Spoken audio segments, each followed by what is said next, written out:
Binati ko mga igsuon, hinigugma ko mga parokyano, kita nga mga lubukanon nga nanimba karon. Apil na ato mga online viewers and followers nga nagsunod ni atong Santos nga misa sa nagkalain-laing dapit sa kalibutan, labi na ang mga Pilipino nga mga Bisaya sa nagkalain-laing dapit sa kalibutan o sa kapubud-an o sa nasod nga Pilipinhon. Kaninyong tanan, good morning. O niya, happy priest day. Adlaw ron sa mga pari, no, mga pari nga dayosisan. Pakpaki po ninyo ang mga pari. Luoyan ang mugos doon nga pakpak. Saint John Marivianney karon, he is the patron of diocesan priest. Morning iyang imahin adin he. San Juan Marivianney, patron of diocesan priest. Parihan namo pada balakid o mga pari nga nangalagad sa mga parokya. Tulukibon kaayo ang mga pagbasa karong Domingo ha, mga igsoon. Kasabot mo magsay tulukibon. Ha? Na may tag di matukib akong gibati. Sa may tulukibon mga tiguan. Worth pondering. Kana bang kinahanglan nimong hinuktukan mo na tulukibon. Ngano man naghisgot kini sa usa ka mahinungdanong butang nga og di nato blikayan og di kita magbantay niini mao ni makapanudnod nato sa kalautan. Unsa man kining gisgutan sa mga pagbasa karon, kining gitawag og kahakog. Kahakog. Ang ikaduhang pagbasa nagpahinumdom nato nga patyan ninyo ang kahakog ingon dinhi kay ang kahakog usa ka paagi sa pagsimba sa Dios. Una sa ebanghelyo karon, ingon ang atong Ginoong Hesukristo, pagbantay kamo og likayin ninyo ang bisan unsang matang sa kahakog. Unya ang unang pagbasa nagpahinumdom po nato nga ang tanan way hinungdan, ang tanan atong gihaguan way kapuslanan. Kahakog. Ang puti pasabutan ni dili nang hakog nga kanakusog mo kaon, ha, kanang niway busganan. di mo ipasabot ani. Sa in English kanang gitawag og greed. Sa Visayan language and terminologies, naman guni mga variants. Kaning hakog manggod kay murag it's more of a general term. Pudaghan pa mga igagaw nga mga pulong ani, kasagaran natong madungog kanang tihik. Ha, kadungog man ang tihik, no? Tihik kanang mo magyapon ang tihik kanang di muhatag mo man ay tihik. Nakadungog po magpulong nga inot. Kadungog mo ng inot? Very good. Matiguang na jud mo parihas ta. Inot manin tawhana. Kadungog magpulong nga hunit. Di ba na yung hunit?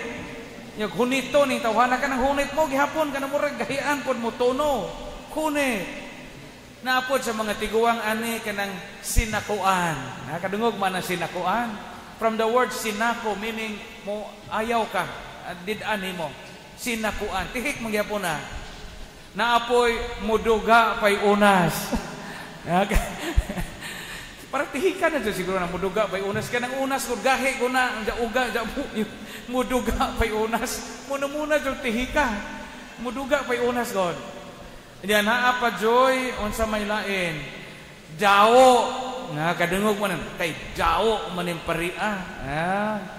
Og ang pinakagrabe kanang laog. Laog. Masibuano na kanunay laog kanang laog murag muna na jud ba? Murag hasta iring una gikaon murag kanang heart attack kay imong iring kay hasta ka bukog imong gikaon mo nay laog. Daghana de no? Tihik, inot, hunit, sinakuan, muduga pay unas, unya daw laog hakog. Hakog. Ingon na itong Ginoong Hesukristo, pagbantay kamo sa tanang matang sa kahakog. Kay mao kini ang gihulagway sa sambingay karon kining dato nga buang-buang. Karon pa makakita nato sa ebanghelyo nga ingon ang Ginoo, oy buang. Nay dato nga gihulagway sa ebanghelyo karon nga daghan siya katigayunan, bahandianon, naahan, tubig-tubigan o naato pa. Pero giunsa man paghulagway ang kahakog sa dato aron mahatagan kitag leksyon. Sa may saha sa dato. Ayaw ninyo sabta mga igsuon nga saha ning dato ta. Di saha ning madato ta. Mga kamo padayon mo pagadato ha, kamo mga dato dinhi. Wa mo yon ang Ginoo nga ang mga dato dautan dili. Importante ang pagpaningkamot nga muuswag ta. Tanan ba di pong pobre malangit? Di man po tanan pobre buutan. Kadaghang pobreng kawatag manok. Daghang pobreng kawatan og pitsay. Daghang pobreng kawatan og lansang. Pero unsa may buo na sa dato nga karon giingnan man sa Ginoo, hoy buang. Primero, ang dato gatigom og bahandi para sa iyang kaugalingon lamang. Kinsa ba ninyo daghang tinigom ani? Kinsa daghang tinigom, jamo jud hands up kay mahadlok og bayloan sa pare. Mo man ni nahitabo sa dato karon ya, kamantay mo sa istorya sa dato, kay istorya sa kaugalingon. Daghana naman kog abot. Yun, ahong gubo ni hong kamalig, magtukod kog labi pang dako nga kamalig, aron akong tigumon. Tigumon ako akong abot o kang tanan akong kabtangan para sa akong kaugmaon. Sa na yung mga igsuon ning magtigom ta para sa atong kaugalingon. Sa dahil ning kumkumon lang nato ang atong mga bahandi o guway makapabulahan sa uban. Nakahuna-huna ba ako ni ini kay katulaging akong giwali na nino sa vlog. Ako og mumisa kog mga baryo sa una, ato ko karon. Kana bitaw na daghang offer, ako man ang pilian. Og di ko moangay ibutang no sa kusina sa kumbento kana mga hindi bitaw moangay pero kana moangay ko taguan na sa kwarto. Kana bitaw mo offer og mga perfume, mo offer og mga kana mga unlan, ako nang taguan. Kay kana ako magtigom-tigom sa bag-o pa kumpare. Natigmisa man ko sa Bingag Dawis. Anong hinagdanan kay bitaw na kapilya diha kada Domingo sa una sa dito po sa Tagbilaran. Giopiran ko kinadakan kaadyo nga ubi nga kinampay ka ng bayulit murag nego. Bago ko no tong pinanlin. Akong gitaguan sa akong kwarto kay ipagamang ice cream. Kay lami man kay kinampay man, agubang mga offer nga di kaadyo ko ganahan gibutang sa kusina sa katedral. Wala ko maguna-huna kay daghan mo pagka-opare. Sa kagabi, gatuon ko, gilok ahong dunggan. So, hinturok mandig ubi. Hinturok ag ubi, katay sa tiil-tiil sa ahong katre. Hingabot sa ahong dunggan ang turok. Motong diyan ahong gibadbad, gihatag sa kusinira. Diyan mo na po'y unon. Kaya ganabit ang ubi mo, turok mo na sa guay juta, no? Napidyapi naman sa suod. Pakpak, purma ka aso ang pakpak. Pero diyan mo na'y unod.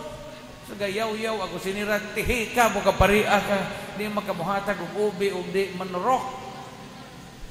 Lisod sa ni magtigom ta para sa atong kaugalingon. Mga kamo ha, kita, o nga ganito mga tinigom, arjaw dyan na o hakgunga sa kaugalingon. Whatever we have, di gina para sa atong kaugalingon. Unsa may sa dato, katurang iyang kaugalingon ang giyang gitiguman. Ug wa siya maghuna-huna nga naa pa day nanginahanglan. So unsa may application ni ining first lesson? Ug unsay imong paningkamutan, huna-hunaan jud mga igsuon nga atong paningkamot di lang para sa atong kaugalingon. Di lang na para sa atong kaugalingong kamalig sama sa giingon sa ebanghelyo karon, pero para sa uban. Sa may practical application ni ini. Kamo dinhi mga manimbahay nga daghang lipstick, kay mga puwa mamugwait. Og daghan mog lipstick sa injo, ina inigsimba ni sunod Domingo dinhi sa tong simbahan sa Lubok, iniglingi nimo sa imong tapad nga manimbahay nga lospad og wait, murag bakasi nga nangamig. Murag minatay nga pa maimbalsamar sa St. Peter kay daghang panggiuna, dad-i nag lipstick sunod Domingo. Aron malipay ang Ginoo, ha? Lingian ninyo na yung tapad nga lospad magkagwait, tuwa daghang lipstick sa bahay. Ang ihatag to nimo tong usa. Malipay ang Dios ni anak kay di na kaugalingon nimo imong gihuna-huna. Magunsa man ka og daghan kag sakyanan na puro sakyanan imong grahe dako kaayo, di po ka kapasakay sa uban. Timan ina og maminaw ta sa ebanghelyo karon. Piskay man ang daghan tag sakyanan, pero mas piskay og daghan pud tag mapasakay kay daghan tag sakyanan. Ug sinaw imong sakyanan humot unya na ay carpet sa saog kinahumutan, nanay imong silingan nga parehas mong padog tag bilaran, unya gikurikong napunog pangagod, gibaya nagwati tong lapa-lapa ug imo nang pasakyon, malipay ang Dios. Amen. Oh, magunsa man ang dako kag nataran, dako ka do imong natad, daghang tanom, daghang kag kapasuhan. Nya kisa may namudo sa imong natad, mga iro ra pong dakog baba nga anda mo paak atong moanha kay mga manaygon. Ayaw gipaghuna-huna para sa imong kaugalingon kay di mo angay ang Dios ni ana. Ikaduha o katapusan, ngano ang tao giingnan sa Ginoo, "Hoy buang." Primero, katigom siya sa iyang kaugalingon para sa iyang kaugalingon lamang. Ikaduha, ang gihuna-huna sa tao kining gitawag og pagpahayahay. Ingon dinhi ang tao, undo na nimo ang tanan, isang giingnan isang kaugalingon ba? Mura kita sa giingon nga, Padre Agilio, ora nga na ba? Siya ra pag-istorya sa kaugalingon. Agilio, na kanimo ang tanang butang. Kaon, inom o paglipay. Ingon na Ginoo, buang mamatay ka karong gabi. Unsa may ibuti pasabot ini sa tong kinabuhi? Mga igsuon, ipahinumduman kita sa ebanghelyo karon, ikaduhang punto, nga sa atong kinabuhi, dili lang unta nato pakadak-an ang mga butang nga maghatag nato og kalipay nga lumalabay. Dawa ta kahibaw ano sa ata puto. Tinuod man jud, ako personal na experience. Kining pare kay kanunay bitaw busog na atong tijan. Okay, na kanunay mata ni jong pagkanon. At tagsara may pare nga mapas mo. Tagsara pare nga mapas mo. Pero akong personal experience, kana bitaw magmisa ko sa baryo, misa tag Foundation Day sa munisipyo, ni uli bitaw kana murag himburot imong pusog kinabusog ka kaazo, sa aircon imong kwarto, diya katuya-tuya ka na imong lazy chair. Na sige po kag panghangiki kay sangit po itong mga litson sa imong bag-ang kay busog ka kaazo. Di ka kahunahunag kamatayon. Di ka kahunahunag kamatayon ba? Ngano peligro o mabulit ta aning gitawag og kanunay nga hayahay, pagpahayahay sa kinabuhi. Mga kining kaon, inom, paglipay, mga luling hayaw. Sabot mo magluling hayaw? Sama in English og luling hayaw. Entertainment. Mo na Bisaya og entertainment, luling hayaw. Kabaw mo na mga tuguan. O magsige lang ta, magpirme tang luling hayaw, makalimot kita sa tinuod nga mga bahandin sa kinabuhi. Tinuod malipay tag makakaon ta, malipay tag makainom ta, malipay ta o makasuroy-suroy ta, makapangaligo tag dagat, magbidyo kita, pero gipahinumduman kita sa ebanghelyo karon nga di kana mo'y tinuod nga kinabuhi. Amen. Na-quote nga nakita na ako na nag-share sa uban ako mga talks. Ingon dinhi, money can buy a bed, but it cannot buy sleep. Ang imo kunong kwarta makapalit og katre nga mahalon, pero di makapalit ang kwarta og katulugon. Daghang mga tao nga piskay og katre waterbed malubong ilang lawas. Kudi po katog. Di katog. Kuna po'y mga tao gahigda raglantay nga na puro bunhok na hinanok po. Hatay ng kinabuhi, no? Money can buy food, but it cannot buy appetite. O daghang kakwarta, pwede ni mo paliton ang tanang klase sa pagkaon, pero di ni mo mapalit ang imong gana sa pagkaon. Grasya na sa Ginoo. Daghang mga tao nga daghang pagkaon na puno ilang refrigerator, di na po ganahan mo kaon. Kay makatilaw o gamay magdigwa na, kay naisakit sa atay o kapoy sakit sa ginhawaan. What a blessing nga atong tagamtamon ang mga panalangin sa Dios. Money can buy a house, but it cannot buy a home. Og daghang kakwarta makapatukod kag dakong mansyon, dakong panimay, pero daghang mga bahay karon nga di matawag og panimay. Kaya gayahay pag lungag itong namudyo. Ag ugangan, lungag sa isang kwarto, ag binaji po, lungag po sa kumidor o ija. Ag mansamong, to po na itong hagdan, gadigamo po ija. Ilisod, usahay ang kinabuhi.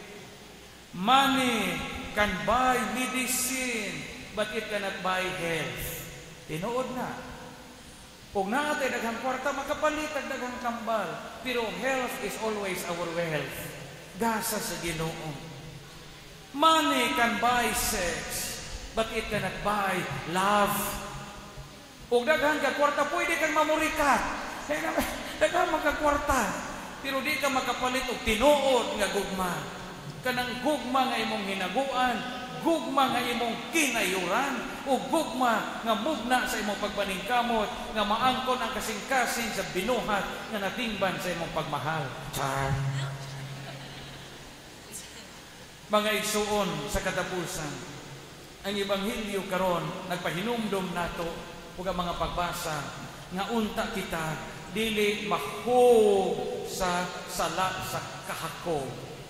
Unya asa mang dapita makita ang kahakog sa tao o maminaw ta sa Ebanghelyo karon kung magtigom na ka para sa imong kaugalingon o ang imo rang kaugalingon ang imong gihuna-huna o ikaduhang matang sa kahakog kanang puro na lang kaon inom og lulinghayaw ang atong pakadak-an o dili ang mga butang nga makapadato nato atubangan sa Dios.